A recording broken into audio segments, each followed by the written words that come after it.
State-of-the-art research, industry-driven skilling, 100% placements. KL, deemed to be university. నమస్తే, welcome to RTV. Parliament ఎన్నికలు సమీపిస్తున్న వేళ Mahabub Nagar parliament స్థానానికి సంబంధించినటువంటి 3 ప్రధాన పార్టీల అభ్యర్థులంతా కూడా ప్రజల్లోకి వెళ్తున్నటువంటి పరిస్థితి. ఈసారి గెలుపే లక్ష్యంగా అటు కాంగ్రెస్, బీజేపీ, బీఆర్ఎస్ ముగ్గురు కూడా పావులు కలుపుతున్నారు. సో ఈ అంశంపై మాట్లాడదాం. మనతో పాటు సిట్టింగ్ ఎంపీ, బీఆర్ఎస్ పార్టీ నుంచి మరోసారి అవకాశం దక్కించుకున్నటువంటి మన్నె శ్రీనివాసరెడ్డి ఉన్నారు. సార్ నమస్తే. సార్ చెప్పండి, ఇప్పటికే బీజేపీ పార్టీ, కాంగ్రెస్ పార్టీ ప్రచారంలో దూకుడుగా ముందుకెళ్తున్నటువంటి పరిస్థితి. మరోసారి మీరు సిట్టింగ్ ఎంపీగా ఉన్నటువంటి మీకే బీఆర్ఎస్ అధిష్టానం మరో అవకాశం కల్పించింది. ఎట్లా ముందుకెళ్తున్నారు? గెలుపుపై మీ ధీమా ఏంటంటే ఏం చెప్తారు? మీరు ఒకటి ఆలోచన చేయండి. నేను సిట్టింగ్ ఎంపీని, వాళ్ళు మాకంటే ముందు ప్రచారంలో ఉన్నారు అని మీరు అనుకోవచ్చు. మేము ఎప్పటి నుంచో ప్రచారంలో ఉన్నాము. మా యొక్క పరిస్థితులు గమనించే మా కేసీఆర్ గారు మా కుటుంబానికి సీట్ ఇవ్వడం జరిగింది. వీళ్ళు ఖచ్చితంగా కాన్స్టిట్యూన్సీకి న్యాయం చేస్తారు. ఖచ్చితంగా వీళ్ళు ప్రతి ఒక్కరికి న్యాయం చేసే పరిస్థితి వీళ్ళ దగ్గర ఉంది కాబట్టి మాకు టికెట్ ఇవ్వడం జరిగింది. మళ్ళీ కూడా మాకే టికెట్ ఇవ్వడం జరిగింది.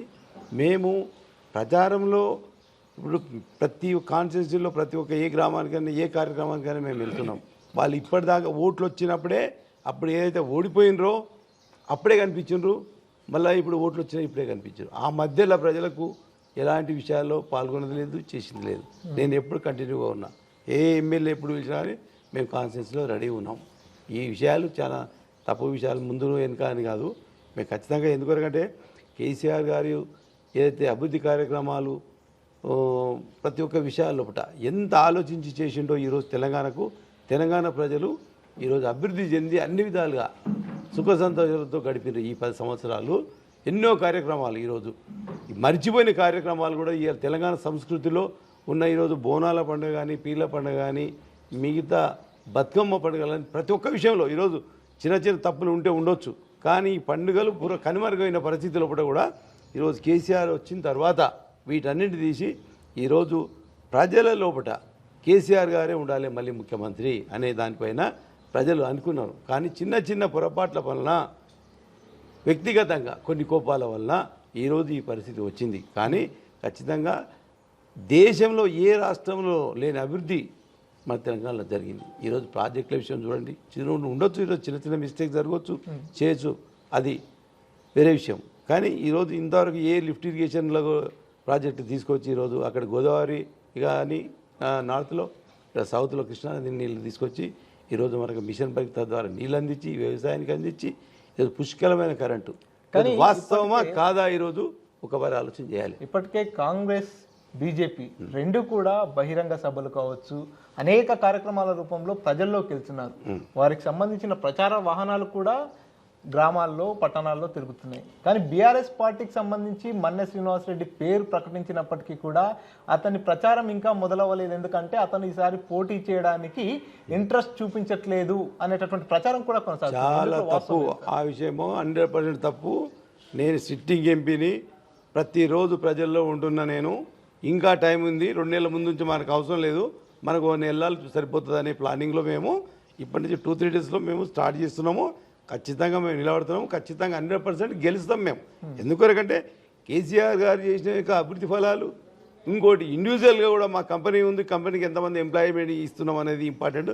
అప్పుడు ఏదో మాట్లాడారు, గత ఎలక్షన్లో కూడా ఎంప్లాయ్మెంట్ ఇస్తామన్నాము, ఎంతమంది ఇచ్చినామో లెక్కతో పాటు మేము మొదలు పెడతాం. మేము తెలంగాణలో ఉండే ప్రజలకు, చదువుకున్న వాళ్లకు మా కంపెనీ ఎంఎస్ఎన్ తరఫున మా అన్నగారి యొక్క పరిపాలన కంపెనీలో ఏ విధంగా ఎంతమందికి ఎంప్లాయ్ ఇచ్చినా ఆ చిట్టా కూడా మేము ఇస్తాం. అవతల వాళ్ళు బీజేపీ వాళ్ళు ఇచ్చింది చేసింది లేదు, అగర్ ప్రభుత్వం ఇవ్వలేదు, వ్యక్తిగతంగా కూడా ఇవ్వలేదు. వాళ్ళు మేము వ్యక్తిగతంగా ఇచ్చినాము, ప్రభుత్వ పరంగా కూడా డెవలప్మెంట్ జరిగింది. ఈరోజు ప్రజలు సుఖ సంతోషంతో ఉన్నారు. మొన్నటి వరకు 2023 డిసెంబర్ వరకు ఎంత సుఖ సంతోషంతో ఉన్నారో ఇప్పుడు అదే పరిస్థితి పునరావృతం కావడం లేదు. ఎందుకంటే చూస్తున్నాము, ఈరోజు రైతు బంధు పడుతుండే, రైతు బీమా ఉంటుండే, ఎన్నో పథకాలు ఈరోజు వాటన్నిటి కంప్లీట్గా చెప్పినరు. ఏమన్నారు? ఈరోజు ఆసరా పెన్షన్లు 2,000కు 4,000 ఇస్తామన్నారు. ఏదైనా ఒక్కటన్నా కరెక్ట్ ఉన్నదా? ఈరోజు రైతు బంధు 15,000 రూపాయలు ఇస్తామన్నారు, అదే 10,000 ఇస్తున్నారు. మీరు ప్రజలు గమనించరా? ఇప్పుడు బీజేపీ ప్రభుత్వం ఏం చెప్పింది? మేము దేశంలో ఉన్న బ్లాక్ మనీ మొత్తం తీసుకొచ్చి చేసి ప్రతి బీదవానికి మేము 15 లక్షల రూపాయలు ఇస్తామన్నారు. అది మాట కాదా? ఈరోజు దేశాన్ని నాశనం చేసిపోయిన ఈరోజు ఎంతోమంది చిట్టా ఉంది.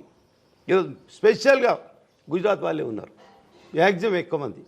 ఈరోజు వేల కోట్ల రూపాయలను ఉంచిపోయిన వాళ్ళని పట్టించుకోవడం లేదు. ఏదైతే మీరు నాన్ బీజేపీ గవర్నమెంట్స్ ఏదైతే దేశంలో ఉన్నారో వారిపైనే ఫోకస్ చేసి ఈరోజు ఈడీ కానీ, సిబిఐ కానీ, ఐటీ కానీ వీళ్ళందరినీ ఉసిగొల్పి, అంటే ఒక మామూలుగా ఒక సినిమా ఒక డైరెక్టర్ ఏ విధంగా ప్లాన్ చేస్తాడో ఆ విధంగా ప్లాన్ చేసి స్క్రీన్ ప్లే, దర్శకత్వం అన్నీ వాళ్ళే అయి నీ నియమనాలని తీసుకోవాలి, కోడలు దొంగులుకో అతను కొలుచుకో. ఈ పరిస్థితిలో కూడా ఏమన్నా ఎటువంటి మా పని అయితే మేము అన్ని ఎదుర్కొని కడిగి ఉన్నాము, ఆల్రెడీ ఎదుర్కొన్నాం కూడా. ఉన్నారు వ్యాపారవేత్త, అవన్నీ అయిపోయినాయి మాకు, అవన్నీ అయిపోయినాయి. దానికి మా దగ్గర ఎటువంటి ఇది లేకుంటుంది. మా దగ్గర ప్రతి ఒక్కటి ట్రాన్స్పరెన్సీ అనేది క్లియర్ ఉంటుంది. దానికి ఎవరు ఇది కాదు. మేము ప్రజల్లో ఉన్నాం, ఖచ్చితంగా ప్రతి ఒక్కటి ఫేస్ చేయడానికి రెడీ ఉన్నాం మేము. సో మీరు ఇందాక చెప్పినట్టు కేసీఆర్ చరిష్మా, కేసీఆర్ అమలు చేస్తున్నటువంటి పథకాలు అవన్నిటిని చూసి ప్రజలు మాకే ఓటేస్తారు అనేటటువంటి ధీమా వ్యక్తం చేస్తారు. 2019 ఎన్నికల సమయంలో ఎగ్జాక్ట్ గా ఇదే జరిగింది. మీరు కొత్తగా రాజకీయాల్లోకి వచ్చినప్పటికీ కూడా కేసీఆర్ చరిష్మాతోనే ఇప్పుడున్నటువంటి అభ్యర్థులను కాదని మీకు పట్టం కట్టారు. సో ఇప్పుడు అది పరిస్థితి లేదు. ఇప్పుడు కాంగ్రెస్ వేవ్ నడుస్తుంది. ఇప్పుడు జిల్లాలో ఈ పార్లమెంట్ సెక్టార్లో 7 మంది కాంగ్రెస్ ఎమ్మెల్యేలు ఉన్నారు. కాంగ్రెస్ పార్టీ అధికారంలో ఉంది. సో మళ్ళీ అటువంటి పరిస్థితి రిపీట్ అయ్యి కాంగ్రెస్ పార్టీ ఏమైనా అధికారంలోకి వచ్చేది ఉందా? మీరు చెప్పిన మాట 100% కరెక్ట్. కానీ కాంగ్రెస్ ప్రభుత్వం వచ్చే ముందు ఎలక్షన్లో ఇచ్చిన హామీలను పూర్తిగా 100% ఇంప్లిమెంటేషన్ ఒకవేళ కరెక్ట్ ఉంటే దానికి నేను ఒప్పుకుంటా. ఈరోజు ఆల్రెడీ కేసీఆర్ గారు ఇచ్చిన ఏవైతే స్కీములు ఉన్నాయో వాటిపైన ఎక్సెస్ చేసుకుంటూ వచ్చిండ్రు. ఈరోజు దళిత బంధు 10 లక్షల రూపాయలు ఇస్తుండ్రు కేసీఆర్, ఆల్రెడీ ఇచ్చిండు, ప్రాసెస్లో ఉన్నది ఆ స్కీమ్. ఇలా మేము 12 లక్షలు ఇస్తామని చెప్పిండ్రు. 12 లక్షలు ఇస్తున్నారా? అసలు ఊసేలేదు వాటిని. మామూలుగా రైతు బంధే ఇది లేదు, ఈ దళిత బంధు ఎడికి గెలుస్తుంది, బీసీ బంధు ఎడికి గెలుస్తుంది. ఈరోజు కేసీఆర్ గారి యొక్క చేసిన ఫలితాలు ఇలా 100 చెప్తే 10 అని ఇచ్చిండు. మీరు ఒకటి కూడా లేదు ఇంతవరకు. ఇంతెందుకు ఇలా రైతులకు ఖరీఫ్ పంటలకయా మేము 500 రూపాయలు బోనస్ ఇస్తామన్నారు, బోనస్ కూడా లేదు. ఏ విధంగా ఈరోజు ప్రజలు కాంగ్రెస్ ప్రభుత్వాన్ని ఏ విధంగా ఒప్పుకుంటారు? మీరు ఒకసారి ఆలోచన చేయాలి. ఈరోజు బాధలు పడుతున్నారు, ఏడుస్తున్నారు. అయ్యో గత ప్రభుత్వం ఈ విధంగా ఉంటుండే, ఒడ్లు కొంటుండే, ఒడ్ల డబ్బులు వస్తుండే, ఇటు రైతు బంధు పైసలు వస్తుండే, ఇంత హ్యాపీగా ఉంటుండే. ఇంకోటి కళ్యాణ లక్ష్మి, దానికి ఇలా 1,00,000 రూపాయలు ఇస్తుండే, స్పెషల్గా మళ్ళీ తులమ్మ గారు ఇస్తాను. ఈ మధ్యలో చేసుకున్న పెళ్లిళ్ళు చేసుకున్న బీద ప్రజలంతా ఏం కావాలి? ఈరోజు మిమ్మల్ని నమ్ముకొని మీకు ఓటేసి గెలిపించి ఈరోజు ఏమున్నది? కనీసం ఒక ఆడపిల్లకు ఒక తులమ్మ బంగారం అని ఇచ్చిర్రా? బంగారం దొరుకుతలేదా? లేకపోతే ఏం మీకు డబ్బులు దొరుకుతలేవా? ఎందుకొరకు ఇటువంటి మోసాలు ఎందుకు చేయాలి? ప్రజలు ఇప్పుడు మోసం చేసినట్టే కాదా? ఏ విధంగా వస్తుందా రూలింగ్ ఉంటే? ఇలా రూలింగ్ ఉన్న ప్రభుత్వం కూడా వ్యక్తిగత కారణాల వల్ల పోయింది కదా.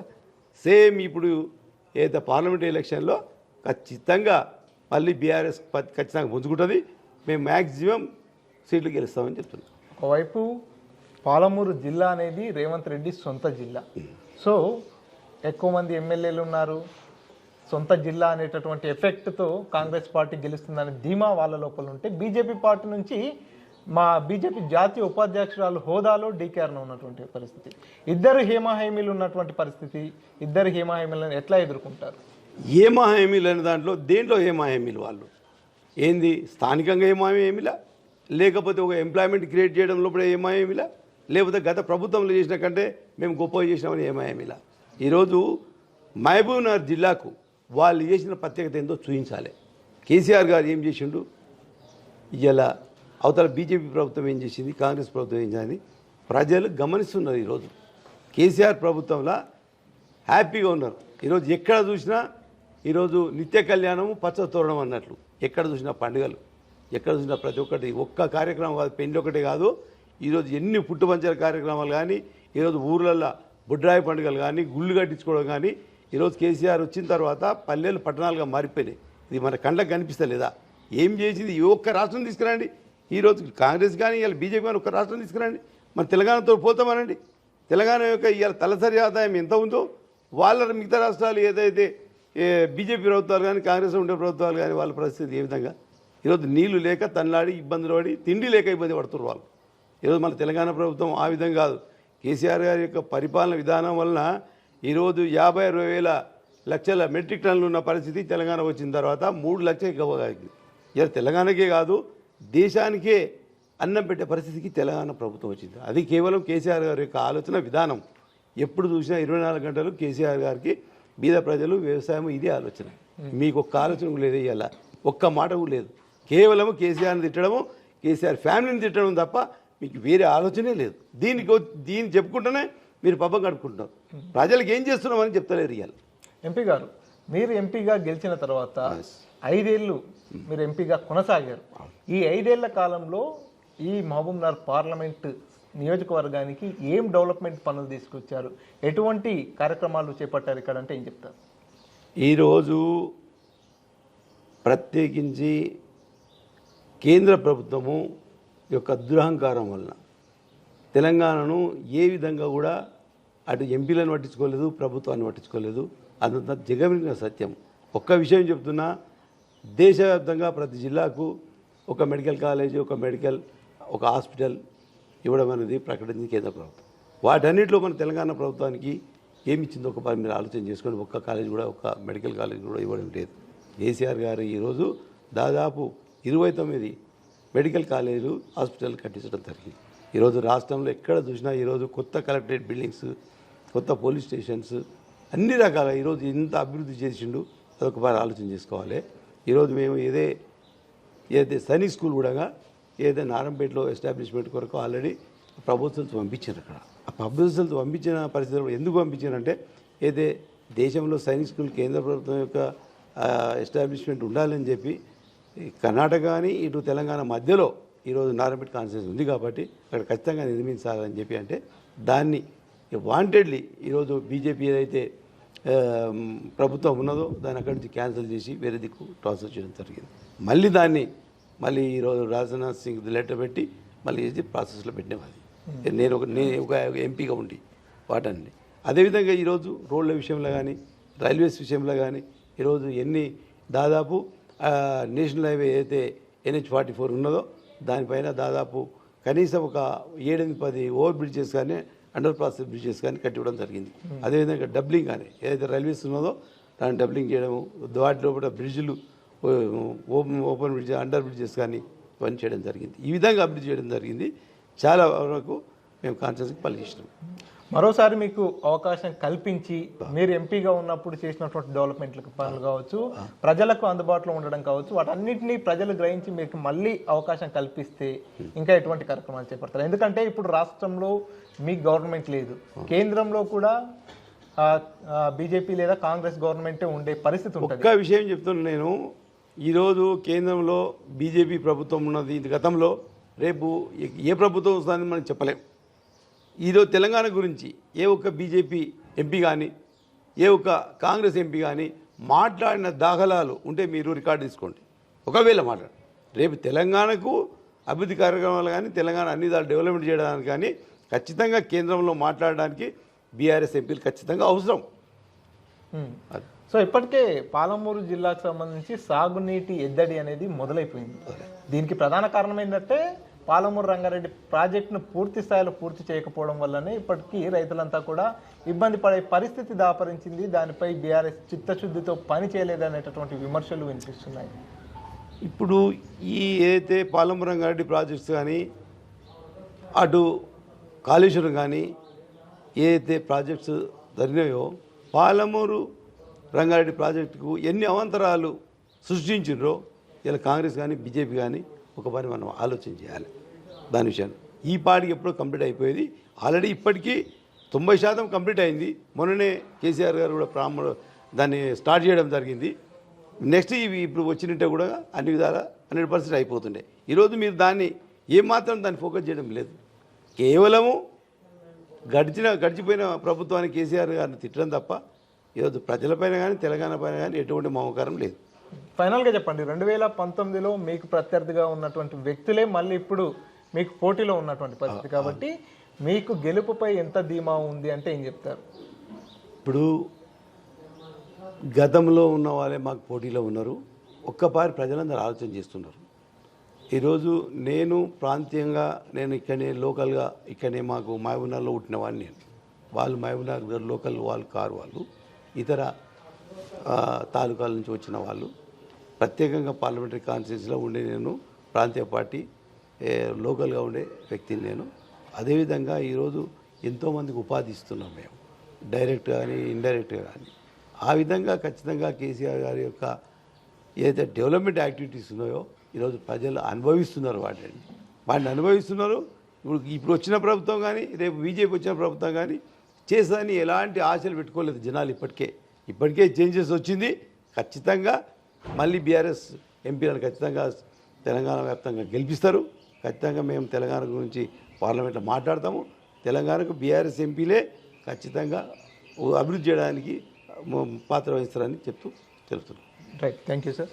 మొత్తంగా ఖచ్చితంగా రాబోయే పార్లమెంట్ ఎన్నికల్లో బీఆర్ఎస్ పార్టీనే ఇక్కడ గెలవడం ఖాయమంటూ బీఆర్ఎస్ పార్టీకి సంబంధించినటువంటి సిట్టింగ్ ఎంపీ మన్నె శ్రీనివాసరెడ్డి ధీమా వ్యక్తం చేస్తున్నారు. ఎందుకంటే తెలంగాణ రాష్ట్ర ఏర్పాటు విషయంలో కావచ్చు, తెలంగాణ అభివృద్ధిలో బీఆర్ఎస్ పార్టీనే కీలక పాత్ర పోషించింది.